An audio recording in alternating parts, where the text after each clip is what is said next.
Bonjour à tous et à toutes, je suis Kenya. Dans cette capsule, nous allons analyser le mouvement d'un projectile dans un champ de pesanteur uniforme.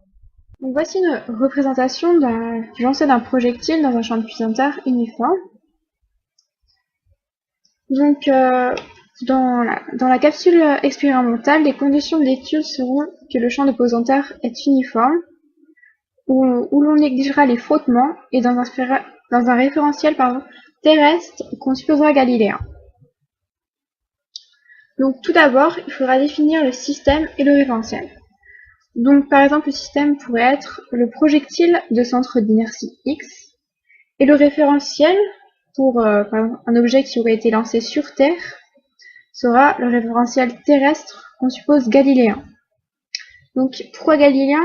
Parce que c'est un référentiel dans lequel un objet isolé est en mouvement de translation rectiligne uniforme.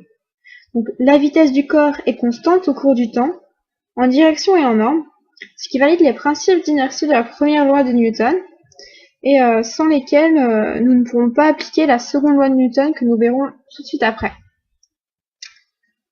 Donc au final, pour le bilan des forces, il ne restera donc que le poids P, car on négligera les frottements.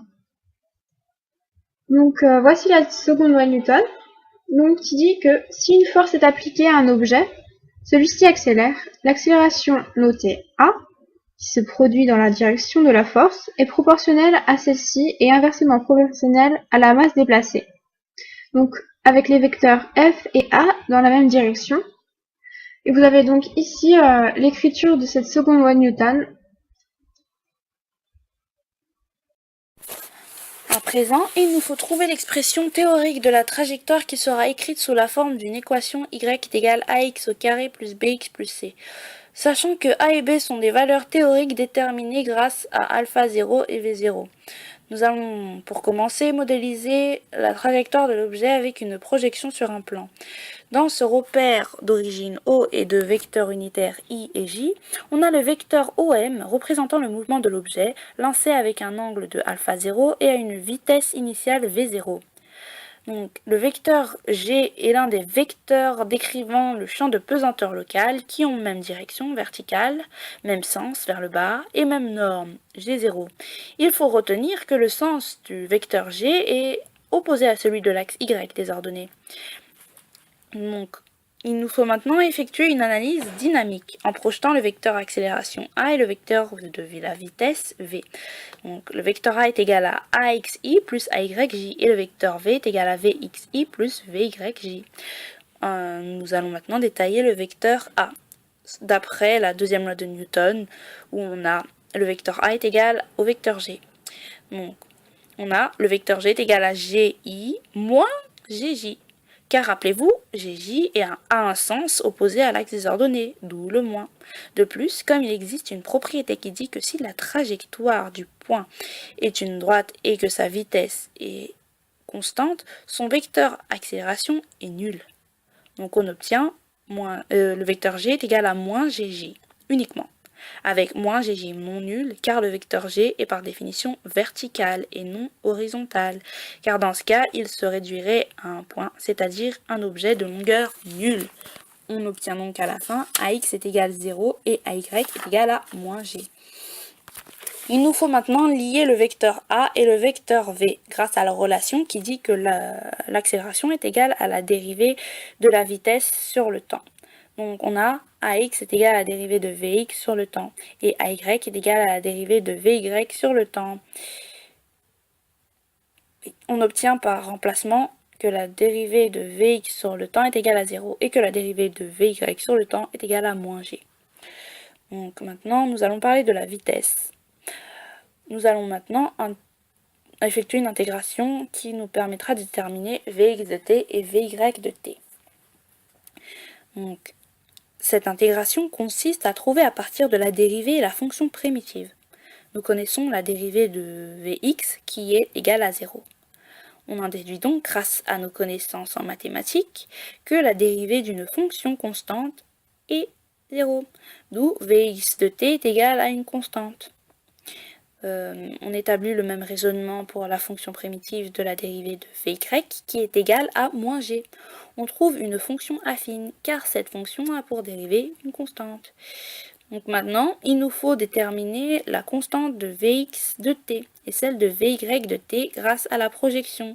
Sachant que la fonction Vx de t est une constante, Vx de t est égal à Vx de 0, que nous allons utiliser pour déterminer à quoi Vx de 0 est égal.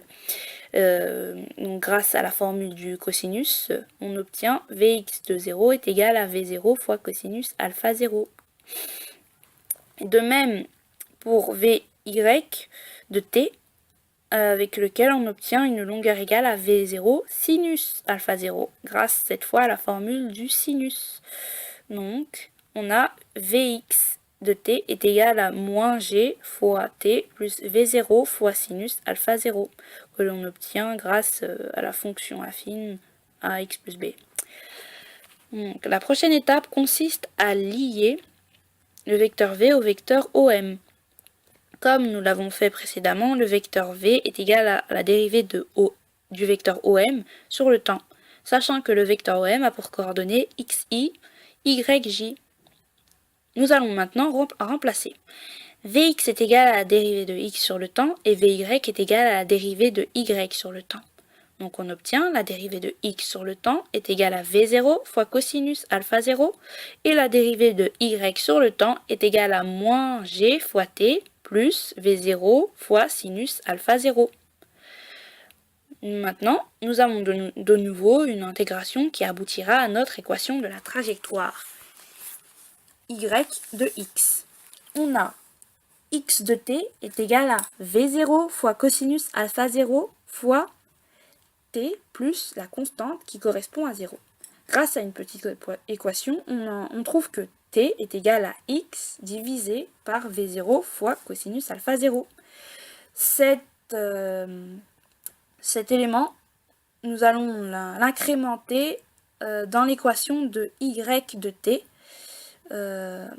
qui est égal à moins 1 demi de g fois t au carré plus V0 fois sinus alpha 0 fois t plus la constante qui est également égale à 0.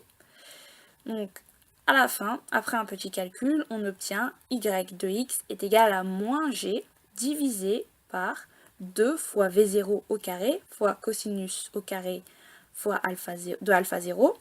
Le tout multiplié par x au carré plus tangente de alpha 0 fois x. Donc voilà, une page de calcul qui aboutit à l'équation de la trajectoire de l'objet. À très bientôt sur Pétémia.